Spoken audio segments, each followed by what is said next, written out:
জানিয়ে দিব এই মুহূর্তে গুরুত্বপূর্ণ সব আপডেট বাংলা সংবাদ। প্রথমে জানিয়ে দিব জামায়াতের ভাগে 220 আসন, বাকি কোন দল পাচ্ছে কতটি। এরপর দেখছি প্রার্থিতা প্রত্যাহার করেননি হাসান মামুন, চ্যালেঞ্জ জানালেন নূরকে। আরো জানিয়ে দিব মনোনয়ন প্রত্যাহার, জামায়াতের প্রচারণায় থাকবেন এনসিপি নেত্রী। এরপর দেখছি যে কারণে পদ হারালেন বিএনপির দুই নেতা। এবং সর্বশেষ জানিয়ে দিব ঢাকায় ফ্ল্যাট পাচ্ছে ওসমান হাদির পরিবার। এতক্ষণ শুনছিলেন সংবাদ শিরোনাম, এখন বিস্তারিত। তবে তার আগে অনুরোধ থাকবে এই ভিডিওটিতে একটি লাইক এবং কমেন্ট করে জানিয়ে দিন কোন জেলা থেকে বা কোথা থেকে আপনি আমাদের এই ভিডিওটি দেখছেন এবং শুনছেন।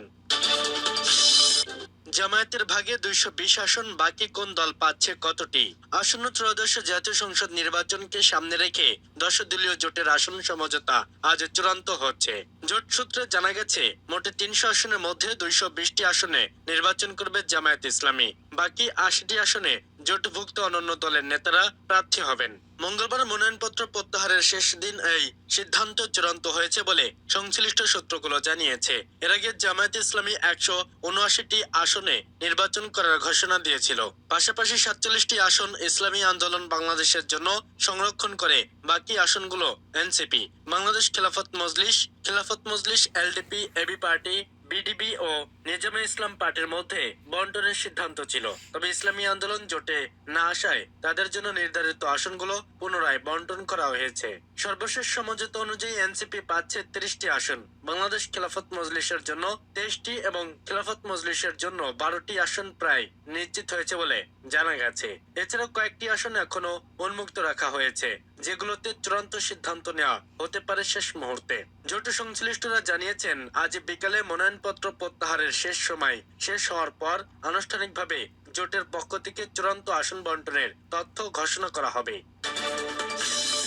প্রার্থিতা প্রত্যাহার করেনি হাসান মামুন, চ্যালেঞ্জ জানালেন নূরকে। ত্রয়োদশ জাতীয় সংসদ নির্বাচনে পটুয়াখালী 3 আসনের স্বতন্ত্র প্রার্থী ও বিএনপির কেন্দ্রীয় নির্বাহী কমিটির সাবেক সদস্য হাসান মামুন নিজের প্রার্থিতা প্রত্যাহার করেননি। মঙ্গলবার প্রার্থিতা প্রত্যাহারের শেষ দিনেও তিনি প্রার্থিতা প্রত্যাহার না করার বিষয়ে অনড় ছিলেন। ভোট গ্রহণের দিন পর্যন্ত লড়াই চালিয়ে যাওয়ার সিদ্ধান্ত নিয়েছেন হাসান মামুন।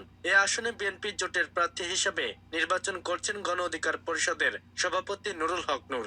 নির্বাচনী এলাকায় জনপ্রিয় হাসান মামুন প্রার্থিতা প্রত্যাহার না করায় বিপাকে পড়তে পারেন নূর। তিনি চ্যালেঞ্জের মুখে পড়তে যাচ্ছেন বলে অনুমান স্থানীয়দের। 2018 সালের কোটা বিরোধী আন্দোলনের মাধ্যমে নির্বাচনী এলাকায় নূর পরিচিতি অর্জন করলেও হাসান মামুন দীর্ঘদিন ধরে পটুয়াখালী 3 আসনের বিএনপির নেতাকর্মী ও সাধারণ মানুষের সঙ্গে যোগাযোগ রেখেছেন। এছাড়াও নূরকে জোটের প্রার্থী ঘোষণার পর দশমিনা ও গলাচিপা উপজেলার মূলধরার সিংহভাগ বিএনপির নেতাকর্মী হাসান মামুনের হয়ে কাজ করছেন। দুই উপজেলা বিএনপির কমিটির বিলুপ্তির পরও তারা হাসান মামুনের পক্ষে কাজ করতে অনড় রয়েছেন। তবে ইতোমধ্যে নূর দশমিনায় গত বৃহস্পতিবার তার বক্তব্যে বলেছেন তিনি কোনো প্রার্থীকে চ্যালেঞ্জ মনে করেন না। এ বিষয়ে হাসান মামুন বলেন, আমি প্রার্থিতা প্রত্যাহার করিনি। এলাকার সাধারণ মানুষের চাপের কারণে নির্বাচন থেকে ফিরে যাওয়ার সুযোগ নেই। ভোট গ্রহণ পর্যন্ত লড়াই চালিয়ে যাব। আমার বিশ্বাস জালিম ও জুলুমকারীদের ত্যাগ করে নিরাপদ দশমিনা গলাচিপা গড়তে মানুষ আমাকে বিপুল ভোটে এমপি নির্বাচিত করবেন। এর আগে 17 জানুয়ারি নূরকে অসহযোগিতার কারণে পটুয়াখালীর দশমিনা ও গলাচিপা উপজেলা বিএনপির কমিটি বিলুপ্ত ঘোষণা করা হয়।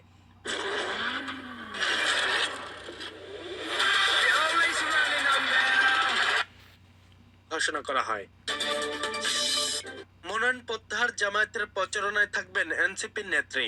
জাতীয় নাগরিক পার্টির কেন্দ্রীয় যুগ্ম সদস্য সচিব ডক্টর মাহমুদা মিতু ঝালকাঠি 1 আসন থেকে নির্বাচন করছেন না। তিনি মনোনয়ন প্রত্যাহার করেছেন। একই সঙ্গে ওই আসনের জামায়াত জোটের প্রার্থী ফয়জুল হককে সমর্থন দিয়েছেন তিনি। এছাড়া জামায়াতের নির্বাচনী প্রচারণায় থাকবেন এনসিপির এই নেত্রী।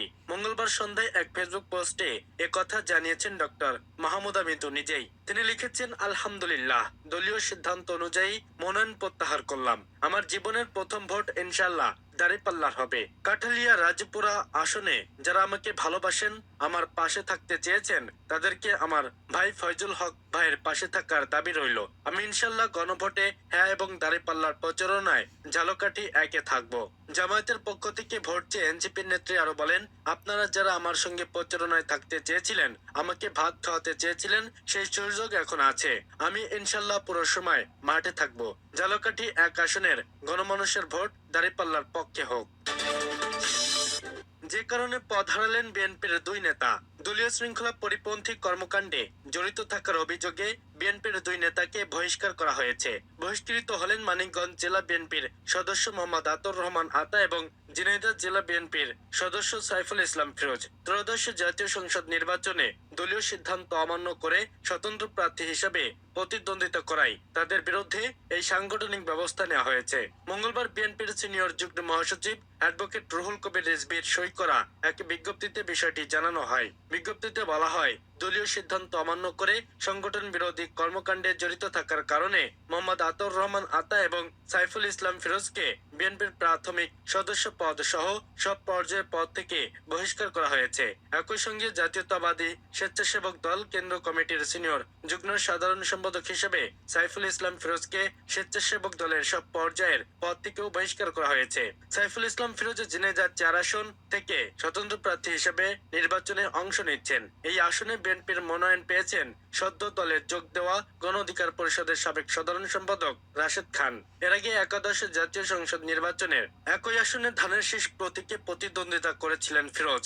গণমাধ্যমে প্রতিক্রিয়ায় সাইফুল ইসলাম ফিরোজ বলেন, ছাত্র জীবন থেকে শহীদ জিয়াউর রহমান ও বেগম খালেদা জিয়ার আদর্শে অনুপ্রাণিত হয়ে তিনি দলের জন্য কাজ করেছেন। ঝিনাইদহ 4 আসনে বিএনপির একাধিক মনোনয়ন প্রত্যাশী থাকলেও মনোনয়ন করেন তিনি।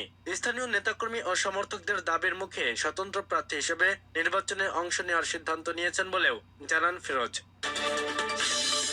ঢাকায় ফ্ল্যাট পাচ্ছে ওসমান হাদির পরিবার।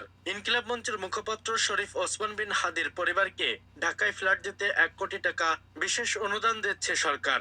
রাজধানীর লালমাটিয়ার সরকারি দেওয়ালের টাওয়ারের 1215 বর্গফিটের একটি ফ্ল্যাট কেনা ও সুসজ্জিত করার জন্য এ বরাদ্দ দেওয়া হয়েছে।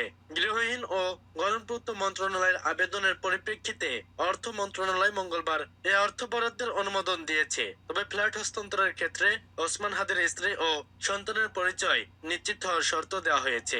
গৃহহীন ও মন্ত্রণালয়ের আবাসিক ভবন বাবদ চলতি অর্থ বছর যে 6 কোটি টাকা বরাদ্দ রাখা হয়েছিল, সেখান থেকে এই অর্থ খরচ করবে মন্ত্রণালয়। ফ্ল্যাট বরাদ্দের শর্তে বলা হয়েছে, এই অর্থ ব্যয়ের ক্ষেত্রে সরকারের প্রচলিত সব আর্থিক বিধিবিধান ও নিয়মাচার যথাযথভাবে প্রতিপালন করতে হবে। বরাদ্দকৃত অর্থ চলতি 2025-26 অর্থ বছরের সংশোধিত বাজেটে প্রতিফলন নিশ্চিত করতে হবে। অব্যবহৃত অর্থ আগামী 30 জুনের মধ্যে সরকারি কোষাগারে জমা দিতে হবে। জুলাই অভ্যুত্থান এবং আওয়ামী লীগ নিষিদ্ধের আন্দোলনের মধ্যে দিয়ে পরিচিত পাওয়া হাদি ত্রয়োদশ জাতীয় সংসদ নির্বাচনে ঢাকা 8 আসন থেকে স্বতন্ত্র প্রার্থী হওয়ার ঘোষণা দিয়েছিলেন। গত 12 ডিসেম্বর গণসংযোগের জন্য বিজয়নগর এলাকায় গেলে তাকে গুলি করে মোটরসাইকেলে আসা আততায়ী গুরুতর আহত হাদিকে উন্নত চিকিৎসার জন্য এয়ার অ্যাম্বুলেন্স করে সিঙ্গাপুরে নিয়ে যাওয়া হয়েছিল। সেখানে চিকিৎসাধীন অবস্থায় 18 ডিসেম্বর তার মৃত্যু হয়। হাদির মৃত্যুর খবর আসার পর জাতির উদ্দেশ্যে দেওয়া ভাষণে প্রধান উপদেষ্টা মোহাম্মদ ইউনূস বলেছিলেন, হাদির স্ত্রী ও একমাত্র সন্তানের দায়িত্ব নেবে রাষ্ট্র।